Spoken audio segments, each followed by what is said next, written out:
Hello everyone, welcome to our channel. And today I'm going to discuss a very nice, beautiful poem, Lazy Afternoon, written by Sally Garland. And today we are going to discuss all question answer related to this poem.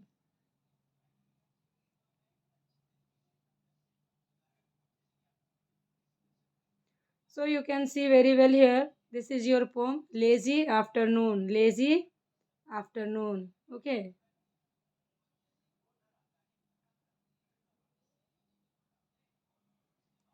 And now this is the time to answer reference question. We are going to discuss all reference question along with your question answer. Okay, so your very first question is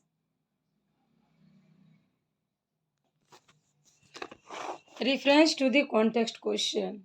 Okay, so here is given a line and you have to read properly and answer these following questions. So your line is it gently rocks. It gently rocks from side to side, nugged by the river's flow. So अब आपको इस line के जरिए आपको इन question का answer देना होगा. सो ये लाइनें क्या कर रही है? It gently rocks from side to side nudged by the river's flow. It means ये जो रिवर है इसके प्रवाह से प्रेरित होकर धीरे धीरे एक ओर से दूसरी ओर हिलता है. ये जो क्या है? From rocks, rocks from side to side. तो चारों तरफ रिवर के साइड साइड में क्या है? रॉक्स है, पत्थर हैं. और वो क्या हो रहा है कि नदी का जो प्रवाह है, पानी उसमें जो बह रहा है वो धीरे धीरे एक ओर से दूसरी ओर हिलता डुलता फ्लो कर रहा है. अब आपको आंसर देने हैं यहाँ पर. Your very first question is what gently rocks. ये जेंटली रॉक्स क्या है? So the canoe gently rocks. Canoe क्या था वहाँ पर? वो बोट था. ठीक है. नाउ क्वेश्चन नंबर 2 बी. Why is it rocking? Why is it rocking? So, why is it rocking means ये क्यों रॉक कर रहा है? रॉकिंग मीन्स हिलना डुलना. तो ये क्यों रॉक कर रहा है? Because it is rocking because it is nudged by the river's flow.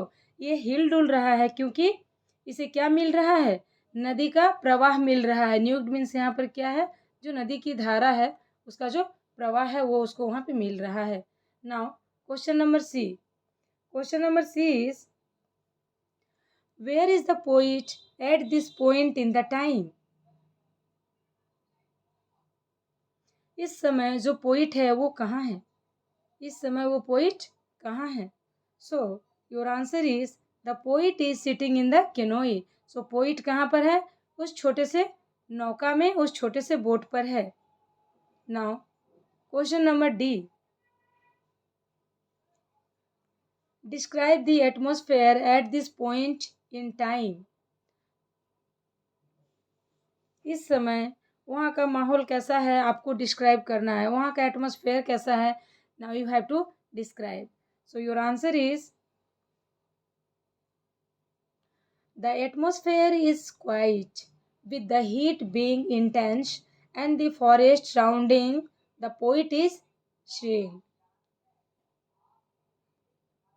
The atmosphere is quiet with the heat being intense and the forest surrounding the poet is serene. It means कि वहाँ का जो atmosphere है, वहाँ का वातावरण जो है वो क्या है? एकदम से क्वाइट है, शांत है. विद द हीट, गर्मी भी बहुत है. और वो जो कवि हैं उसके चारों ओर का माहौल कैसा है? चारों ओर का माहौल एकदम शांत है. ठीक है. Now question number 2. Again we have some lines from the poem and you have to read carefully and then after you have to reply the answer. So I sit in my wooden canoe and watch for a while and I find a place become a part of the forest essence. For a while I fit for a while. Okay.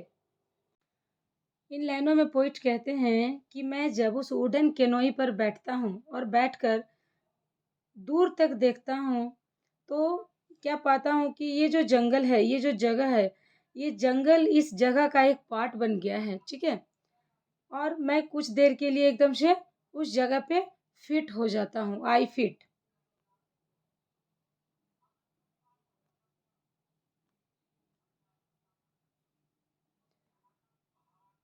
Now question number A, where is the poet? Poet कहाँ पर है?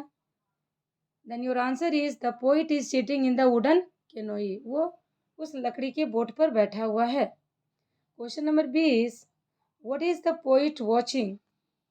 वो poet क्या देख रहा है? So your answer is the poet is watching the forest, जंगल को देख रहा है, and the wild life around him, अपने चारों तरफ के उस वाइल्ड लाइफ को देख रहा है, जंगल वाले जीवन को देख रहा है। Now question number C is which place does the poet find? और पोइट ने वहां पर कौन सा प्लेस फाइंड आउट किया है? Your answer is the poet finds a serene and immersive place within the forest, surrounded by its natural beauty and wildlife.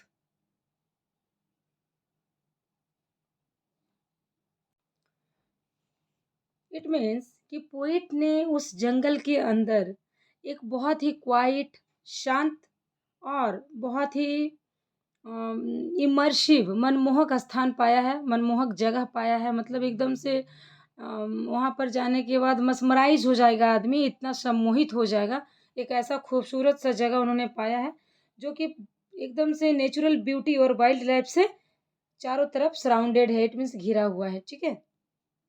Now question number D. Question number D is how does the poet become part of the forest essence? कभी कैसे उस जंगल का एक part बन जाता है, एक सार बन जाता है, हिस्सा बन जाता है?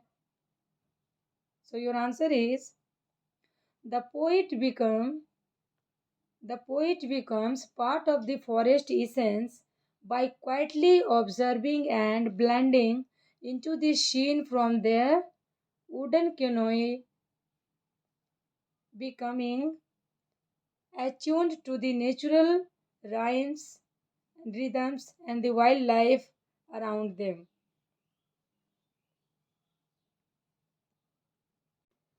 It means कि वो जो कवि है वो चुपचाप अपने उस वुडन बोट पर बैठ करके वहाँ के जो सुंदर सीन है, सीनरी है, उस दृश्य को ऑब्जर्व करता है। इतना ही नहीं, वो blending into the scene from their wooden canoe, वो उसमें घुल मिल जाता है एकदम और जंगल का एक पार्ट बन जाता है। तथा और अपने आसपास के जितने भी नेचुरल चीज़ें हैं, रिदम्स हैं और वाइल्ड लाइफ है, उन सब से एक तरह से अट्यून्ड हो जाते हैं, कनेक्ट हो जाते हैं। अट्यून्ड मीन्स कनेक्ट हो जाना। सो वो एक तरह से इनके साथ कनेक्ट हो जाते हैं, poet. Now we are going to discuss question number B. Answer this question in 30 to 40 words. So your very first question is describe the scene into the forest. Describe the scene into the forest at the beginning of the poem. कविता में, इस poem में beginning में क्या हुआ था, शुरुआत में जो फॉरेस्ट है उसका सीन कैसा था, उनको डिस्क्राइब करिए। इट मीन्स कि शुरुआत में उस फॉरेस्ट का सीन कैसा रहा था उसको डिस्क्राइब करना है। तो कैसा था सबसे शुरुआती में? Your answer is the forest is tranquil, it intensely hot, and the poet sits alone in a rocking canoe on a river, with the forest around them in quietude.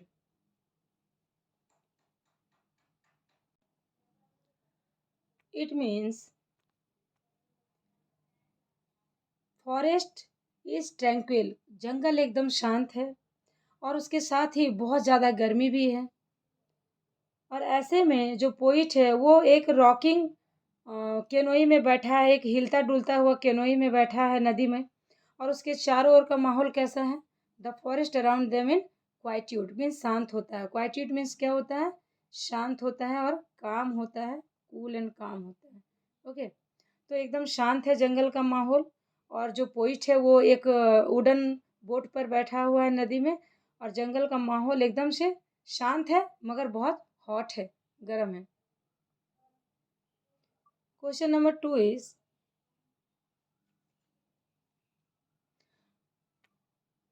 What does the poet see on the opposite bank? Poet क्या देखता है नदी के दूसरे किनारे पर? Poet क्या देखता है? So your answer is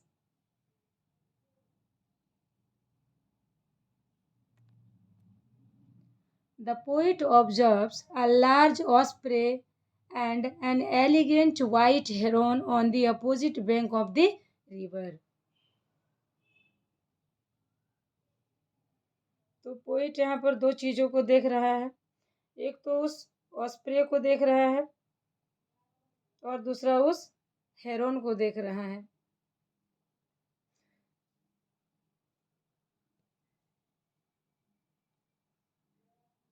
osprey और दूसरा उस हेरोन को देख रहा है। हेरोन मीन्स होता है बगुला और ऑस्प्रे मीन्स होता है शुतुरमुर्ग। तो पोइट जो है नदी के उस किनारे पे एक शुतुरमुर्ग और एक हेरोन को देख रहा है, जो कि मछली पर एकदम से घात लगाए हुए बैठा है। Now question number 3 is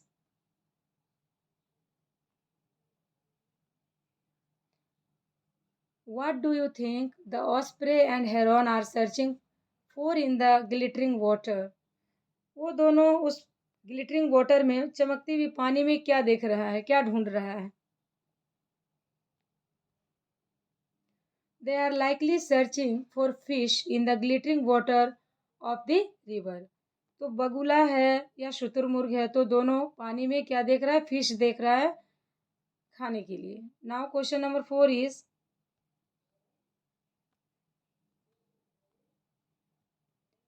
where does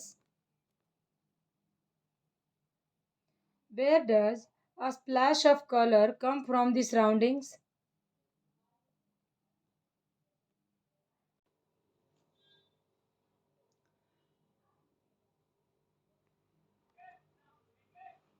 Where does a splash of color come from in the surroundings? Surroundings में ये कलर का बौछार कहाँ से आ रहा है? कभी ये पूछ रहे हैं, पोइट ये आपसे जानना चाहते हैं। So your answer is a splash of colour comes from a pair of scarlet. Scarlet एक कलरफुल नीले कलर का एक वर्ड होता है, और ये पेयर में आया, इट मीन्स कि इनका जोड़ा है, दो है। एंड ब्लू मकाउस, ये एक ब्लू कलर का तोता होता है, और ये सब क्या कर रहे हैं? आसमान में उड़ रहे हैं, वहीं से एक कलर आ रहा है। So scarlet and blue macaws flying across the hazy sky above the poet's canoe. तो जो पोइट जहाँ जिस कैनोई पे बैठा है, जिस वुडन कैनोई पर बैठा है, वहाँ पर आकर के ये वर्ड्स क्या हैं? उड़ रहे हैं, जिससे कि वहाँ का माहौल कलरफुल हो रहा है। Now I think we have completed our question answer. Thank you, thanks for watching, and we will meet again with another video. Thanks.